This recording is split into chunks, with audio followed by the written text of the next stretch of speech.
Straight to the point. Now, arita mahigala sa balikan ta ni mga kagalaan ng survey nga gihimo mga kaigsunan sa Pulse Asia, no? Importante mga kagalaan nga ato ning matuki og maayo mga sukintig paminaw. Kay ako man ning gipangutana sab sa atong Facebook page sa Attorney Rofil F. Banyok Facebook page kanang dunay blue check. Mo na sa Attorney Rofil Banyok, no? Dunay blue check. Unya kinini ang nakoy pangutana diha about ani mga higalang survey, no? Kung one-on-one si Sara Duterte o si Raffy Tulfo pagka-presidente, kinsay inyong pilion? Moni ang ato mga higalang pangutana mga kaigsunan. O moni, ni atong pangutana mga higala. Kung election karon unya one-on-one si VP Sara Duterte o Senator Raffy Tulfo, kinsa inyong pilion pagka-presidente?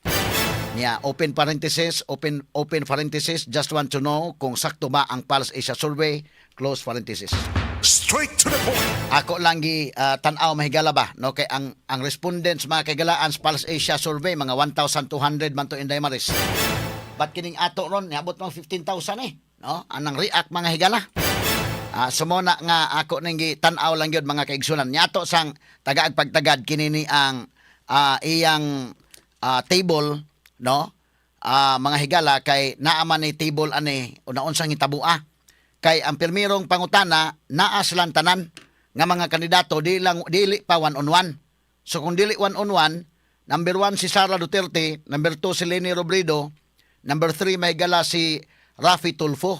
Atong pagtagad mahigala ha kinini ang maong kuan. Ato sa ning gi-analisar usag maayo mga sukintig paminaw kining maong survey kay medyo layo pa kayo ha. Unique kayo karon ka mga kagalaan kay perting layo pa sa election 2028 pa. Pero sa pagkakaroon palandaan mahigala, sige na ning mga nanggawas ni mga survey, mga sukitig paminaw. Pero ato ra sa ning klarohon kay unsa man ning mga surveys, tinuod ba ni o dili ba? Credible ba ni o dili ba? No, mo ni ang tan-awon sa mga sukitig paminaw. Okay, namatay mga kopya mga higala akong pagtagad sa og asa man tong atong kinini ang ato ipakita sa diri sa atong one screen na kasamang name siguro. Ang ato mahigalang first nga table, second table. So first lang sa nga table siguro ang one-on-one ni Sara.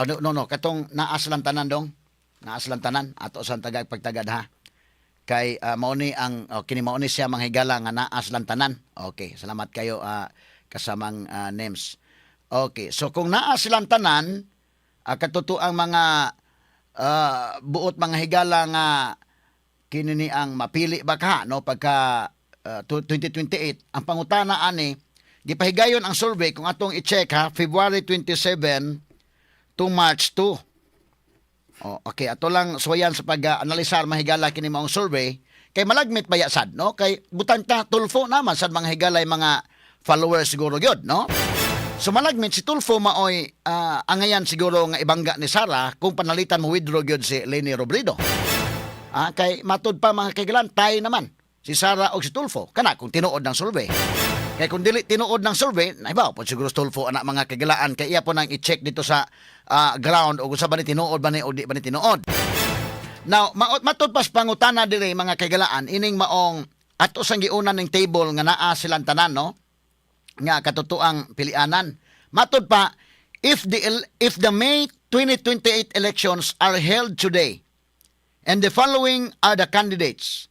We would like to ask whom you will vote for as president in the following lists.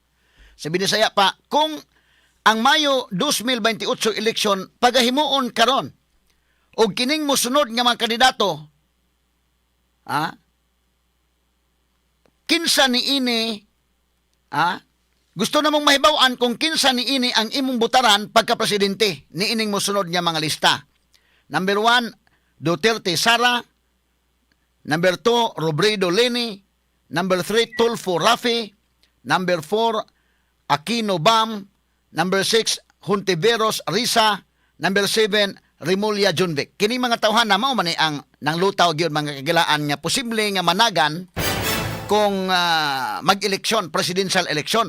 No, mao ni mga ngana mahigala ang nanglutaw kini sa administration mga kagalaan Tulfo o kini sa Remulla kini duha ka pangan unya diri pod mga kagalaan sa pink Sila si Leni Robredo, Bam Aquino o Risa Hontiveros. Now, matod pa ining maong survey result.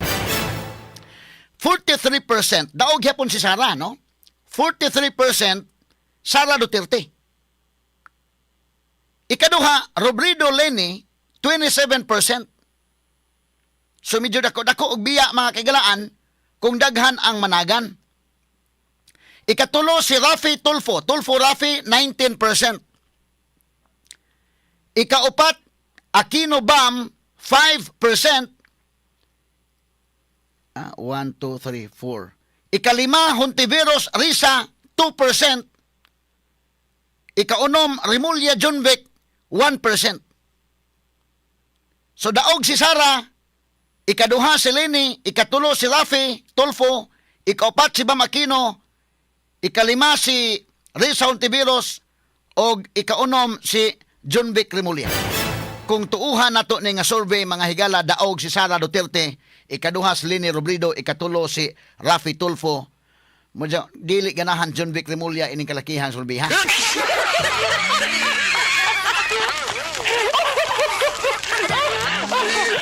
Dili ganahan si Junvik Remulla kay unsa bang 1% ka man siya Inday Maris. Kung dunay nagbagulbol ining survey haron, duda ko usas nagbagulbol ini Junvik, ha? Wa gaba. Kay miingon na ba Junvik, andam ba ang mga Pilipino nako? Matod pa ni Junvik. So andam ba kay siya kuno'y pangutanong andam ko para sa mga Pilipino? Anda kong pangutana, andam ba mga Pilipino para niya? Wa gaba.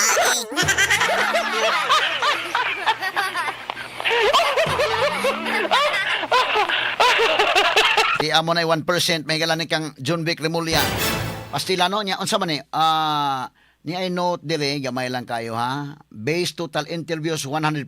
Although the presidential and vice presidential elections are still in May 2028, there are many talks about the individuals who will possibly run for the highest government positions. So bisan man kuno mga higala og ang presidential og ang vice presidential nga election Mayo 2028 pa, apanduna na may daghang mga istorya, mga huhungihong mahitungod ining mga tawhana ni ining mao mga individual nga posibleng managan ni ining pagka kinini ang kuan taas nga posisyon sa gobyerno. So ni ining maong survey mahigala, ang uban nagbagol di na tinuod nga survey, ang uban sabi ng tinuod na nga survey. Kay wala god, tayo na god mahigala. Unang table pa lang na akong ipakita ha, unang table pa lang ni. Unya matod pa ining maong table nga hasta Risa Hontiveros mo di ganahang mutuo sa dining survey ha.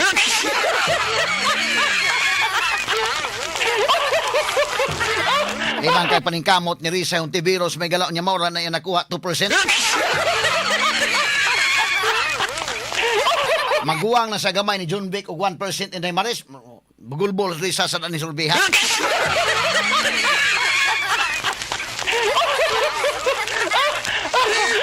Di ba ni daghay nagkuan ani? Ang katupong na ay mga pro Duterte ilang gi-question ning sulbiha pon mga higala, ang uban sa mingon sakto ng sulbiha. Paminaw ko daghay mo question ning sulbiha kay ang mga dumadapig ni Junvik Remulla di ganahan ini maong sulbi.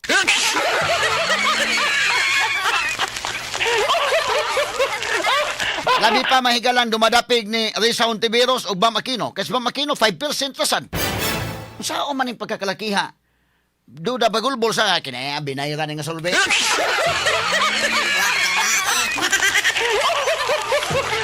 Kita mga higala, di na ato lang nga analisar mga kaigalaan, okay? Palas isya man guni.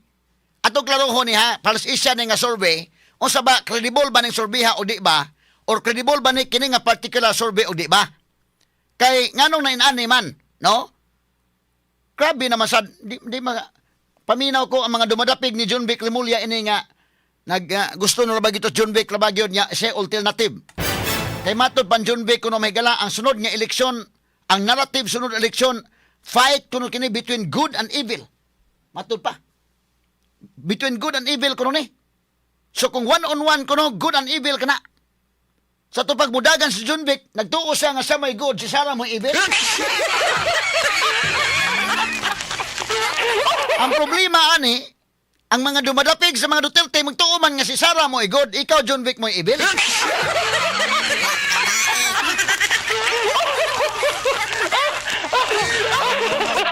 tanaw ha, og mato ni basihan na maong survey. Unya matod pa, pwede ba ni ma-zoom in dong? Sa NCR, kay kinigod mga kaigilaan, kuan maguni ang Luzon area, tulo man ni kadagko gyud nya kuan nga to, Luzon, Visayas, ug Mindanao. But kining Luzon area tungod sa kadako, gibahin ni nila na ay NCR og balance Luzon. So silbi equivalent og duha na kakuan tungod sa kadako unya kadaghang tao anang Luzon. Ha? So ang Luzon area gibahin na sa National Capital Region ug ang balance Luzon. So matod pa sa National Capital Region, daog gihapon si Sara Duterte. 35% ang kang Sara Duterte, kang Leni Robredo 27% la sa NCR, Raffy Tulfo 24%, kang Bam Aquino 6%, Risa Hontiveros 3%, John Vic Remulla 2%.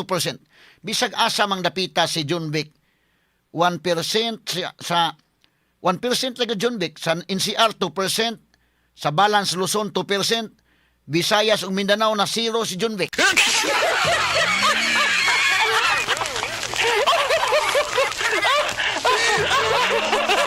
Dili mada o bang ambisyon ka ng inanay presidente o niya maora ni kuha na mo survey kaysa may mo sponsor ni mo anang kalakihan. Ang imo na lang buhato na mapalakan na magpalakaw na lang kag istorya nga kanang survey ha binayra na. Straight to the Na point. atong balik-balikan mga kigalaan. Salaktod kining maong survey kung silang tanan nga mga nanggawas nga mga pangaan karon. Mao man ni mga ngana ang nanggawas.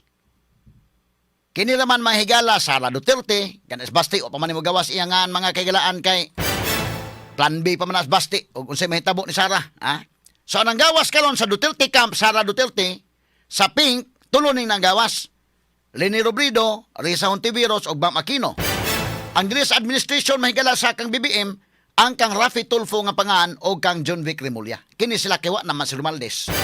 Kan miron tas Romualdez bagito ilang gi grow mga kagalaan nga maoy kuan. Mamoto ilang yung gi pangandaman mga higala nga maoy sunod unta nga presidente mga higala. Mo ilang sunod nga padaganon no. Pero nahimo man sang daw damaged goods naman to mga higala si kininan Jun si kuan. Kinini ang Martin. So muna nga nilimit na lang mahigala ni Tulfo o ni John Vic Remulla. Ang problema ani kung atong basihan ning maong rating sa mga sukin tigpaminaw medyo way paglaom ining napitas John Vic ha kining sulbiha.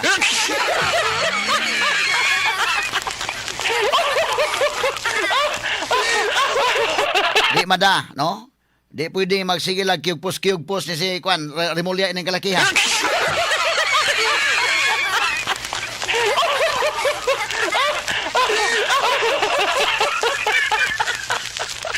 Unya kinini ang time pa ha ato lang ang pagtagad ni mahigala kay okay. Sa NCR og imong tan-awon mahigala National Capital Region daog si Sara mga kigalaan sa tanan nga kandidato daog si Sara sa National Capital Region 35% man. 35% kang Sara National Capital Region, 27% kang Leni, 24% ang kang Raffy Tulfo, ang uban gagmay na. Tag 1 digits na lang. So kining tulo di ay maoy ibutanta maoy nagbaga maoy kumbate. Sara, Leni, Tulfo, silang tulo. Kay kining uban tag 1 digit naman lang, dili tanan natin siguro apilon sila kay kuman Bam Aquino 6%, Risa Hontiveros 3%, Remulla 2%. Okay, ngayon sa balance Luzon, si Sara Duterte 16% ra. Pildi siya ni Leni Robredo sa balance Luzon. Niining maong survey. 44% gud ang kang Leni. Ang kang Tulfo, 26%. Sa to pa, si Tulfo ug si Leni daog mga higala og atong isgutan ang balance Luzon. Pildi si Sara sa balance Luzon. Pag-abot na kagalaan sa Visayas ug Mindanao, didto pod sir gikulatang Sara, kabaos pod. 60% si Sara sa Visayas, 16% lang si Leni, 11% lang si Tulfo. Pag-abot sa Mindanao, 88% kang Sara, 3% kang Leni, 7% kang Tulfo. Mao ni anay tabo. Unya kinini ang mao ni mahigala ang data base sa Palace Asia. Kana kung atong tuuhan nga tinuod ning Pulse Asia mga higala. So niining mga categories, kining mga places, si Sara Duterte usaray iyang pilde, Balance Luzon. Tinuod ba ka na pilde Sara sa Balance Luzon? Tinuod siguro. Kay simple si Lini taga Luzon god. Importante lang ha, taga Luzon man si Lini. So malagmit na pilde niya si Sara sa Balance Luzon. Pero sa NCR daog si Sara. Unya si Rafi Tulfo sad malagmit sa Balance Luzon daog sad siya.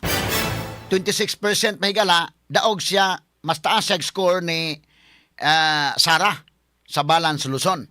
Pero daog yapon si Lini niya. So kung ang eleksyon mahigala Balance Luzon lang, daog si Lini. O, sa to pa kung aton tan-awon si Sara Duterte daog sa NCR, daog sa Visayas, daog sa Mindanao, pilde sa Balance Luzon. Usalay pilde ni Lini, ni Sara nga area. O gali po ka ni Lini Robredo, daog sa Balance Luzon, pilde sa NCR, pilde sa Visayas, pilde sa Mindanao. O gali ka ni Rafi Tulfo,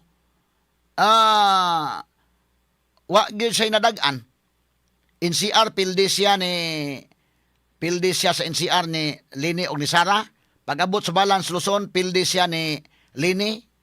Daog siya ni Sara, pilde siya ni Lini. Pag-abot sa Visayas ug Mindanao, pilde siya. Why nadagan si Tulfo ini? Kung sila mag-ipon, kung daghan sila nga mga kandidato. Now, kung mag one-on-one, malagmit doon ay kalahian. No? Kaya kung one-on-one mga kaigsuunan manggod, malagmit kadto na suko ni Sara, adto tanan sa kunta ni Sara. Pwede man. Pwede sad niya mabahin, kay doon ay ganahan ni Lini, pero kung panalitan, naman po ganahan ni Lini, pero di sa ganahan Tulfo day. Naman sa iban, ganahan Tulfo, di sa ganahan Lini. Ano ba? So, matod pa, kung mag-single mga kagalaan, one-on-one si Lini o si Sara, mo ni ato pakita ko na dong, one-on-one Sara o si Lini. Mo ni ang resulta. Sige ko no be? One-on-one. Man to atong table nga one-on-one sila. Duterte Sara versus Lini lang sa Lini. Di ba naman ta? Sara versus Lini. Lini lang sa uto-unahon. Okay, kani. Okay, Duterte Sara o Lini Robredo. Now, anhi mga higala sa ilang result, butangan tog circle dong, kining naay kolom sa RP. Kaya mo man na say overall score. Niining maong punto, 51% si Sara Duterte, 43% lang si Lini Robredo. Sa to padaog, si Sara Duterte og 8% lang. Gamay nga lang margin. Nya layo pagod ang eleksyon. So, wata kasabot o panalitan mo dayon gyud og dagan si Lini, malagmit makaya pa niyang makuha ng 8%. Kay pila ra bagod ng 8% makagilaan niya layo pagod 2028 ang eleksyon. Pero mo lagi na wata masayod pasad kung basig mosaka pasad si Sara. Wata mahibaw ana. Okay, or makagukod pa si Lini. Pero pilde si Lini ani og 8%. So kung atong subayon sa National Capital Region, kung one-on-one ang ilang bangga, kana ha, kung tugutan ta kung tinuod ni mga survey. So kung one-on-one ang ilang mahigalang panagbangga, sa National Capital Region, daog si Lini og 1%. 42 ang kang Lini, 41 ang kang Sara. Pag-abot sa Balance Luzon, gikulata si Sara ni Lini. 67% kang Lini, 26% ra ang kang Sara. So sa to pa sa Luzon, pildi si Sara. Both sa National Capital Region o sa Balance Luzon. Although ang National Capital Region, margin of error na nga pagkapildi. Kana kung tinuod magaling mo survey. Sa Visayas, kabaos mo si Sara, kay 67% iya sa Visayas, 31% lang ang kang Lini. Sa Mindanao, 93% ang kang Sara, 6% ang kang Lini. Sa to pa, kung imong tan-aw ang overall total mga higala, 51% ang kang Sara, 43% ang kang Lini. So daog si Sara og 8%, pero kanang 8% gamay-gamay na lang nga pagkadaog no? Kung mudayon og dagan si Lini mahigalag mausab pa iyang hunahuna. Kana kung tuuhan nato ni sulbi tinuod manggalin ni sulbiha ha. Wa ta masayod og unsa ba ni maong sulbi tinuod ba gini o di ba kani mata-mata ra pod bana-bana ra sa nagmugna.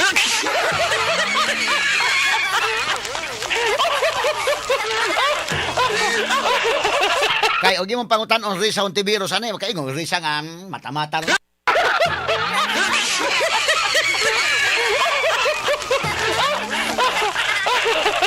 Grabe naman sad kang Risa mahigalang. Grabiha sad oy, mura man sad og wa man sad limang ka ang nahitabo mahigala sa resulta. Kang Risa 2% raman. Maguwang man sang Remulla og 1%. Pildi pa gyud sa Risa ni Bam. 5% ang kang Bam. Tan-aw na ko kini si Remulla, si Risa o si Bam di mo tuo ini mong survey.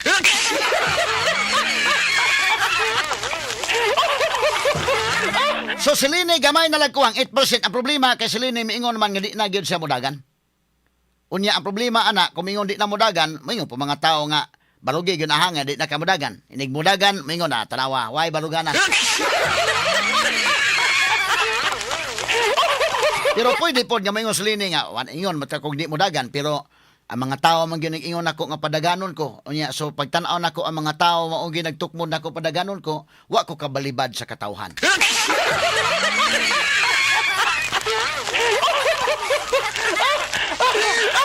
Dali lamang ko ng pag-istorya ba? Dili na mahurot ng rason, oy, di mahurot. Daghang politiko na mayon, dili ko. Unya, pag dagan, mingon nga, ang katawhan manggod mo, wa ko kabalibad.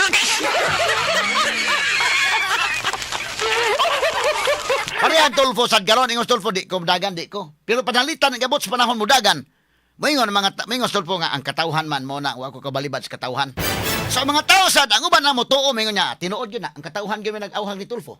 Napo iban mingon, malita gyud nag-awhag.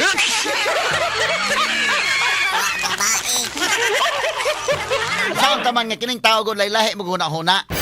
Laylahi og guna-huna ba? Di na to masabot ning huna-huna sa tao. Nakaron ang kang Sara versus Lini, daog si Sara 8% lay daog. Arita mahigala Tulfo versus Sara. Di is Tulfo versus Sara kay tay sila kuno. Tinuod ba kanimo survey ha? Tay sila. Biyasa man to dong. Tulfo, Sara versus Tulfo. Sige ha, atong klarohon. Sara versus Tulfo. Kining sunod niya table. Okay. Maogya po ng pangutana mga kaigalaan. Matod pa sa pangutana, if the May 2028 elections are held today and the following are the candidates, we would like to ask whom you will vote for as president in the following lists. Matod pa, binisaya pa, kung ang Mayo 2028 nga eleksyon paghimuon karon o kining mga mosunod nga mga kandidato, gusto ming masayod mangutana kung kinsa inyong botoran pagka-presidente niining na lista. Niining mosunod nga lista. Duterte Sara, 46%. Sa overall niya, Tulfo Rafi, 46%. Sa ito pa, tay silang duha. Tay. Malagmit og magbangga yun si Sara og si kinini ang Tulfo. Malagmit ay mapildi si Sara ining kalakiha or malagmit mapildi si Tulfo. Gamay na kaya yun. Kay tay man. Unya, kung imong subayon, sa NCR mga higala, National Capital Region, tabla silang duha. Pag-abot sa Balance Luzon, 72% kang Tulfo, 19% lang kang Sara. Pildi si Sara sa Balance Luzon. Daog si Tulfo. Pag-abot sa Visayas, Mindanao, daog po si Sara. Pildi si Tulfo. 64% sa Visayas, 32% lang kang Tulfo. Sa Mindanao, 90% ang kang Sara, 9% lang kang Tulfo. Straight to the point. Pero tungod kay taas o kuha si Tulfo sa Balance Luzon, mao nang tay silang duha. Malagmit tinuod ni o dili. Kay kung panalitan og magsinggol sa one-on-one fight, og tanan nga mga nasuko ni Sara adto mubutal ni Tulfo, kana tugutan ta lang ana. Malagmit ngayon ana. Kay daghan mapog followers si Tulfo kuno, kay tungod sa iyang programa matod pa. So malagmit si Tulfo maoy ilang ilang iandam karon mga kagalaan kay si Lini miingon naman nga di modagan. Posible nga si Tulfo gyud ang ilang pangandaman nga modagan ibangga nila ni Sara. Pwede. Straight to the point. No? Kay otherwise lisod man kay guaslay kandidato. So si Tulfo maoy kandidato sa administration, iisa iyang kamot ni BBM na ay daghang kwarta inig eleksyon, malagmit makatabang ug malagmit mapildi si Sara anang kalakiha. Pero pwede sad mga kagalaan nga tungod kay kandidato sa administration og iisa iyang kamot ni BBM, ang endorsement ni BBM, kiss of death usab ngadto kana ni Tulfo. Straight to the point. So mo na yung mga mahitabo may gala. Pero ang unang pangutana gini, tinuod ba ka ni mga survey or dili? Kaya nga naman, kung ang tanan ko ni Muel, tanawag ko ni og tanan mo mong basihan, nganong sikan man si Lini? Unya, kung mang one-on-one si Lini o si Sara, nganong pildi man si Lini? Nya si Tulfo nga third ra, kung mag one-on-one, nganong matay man? So mo na daghang mga pangutana, mga sukintig paminaw. Pero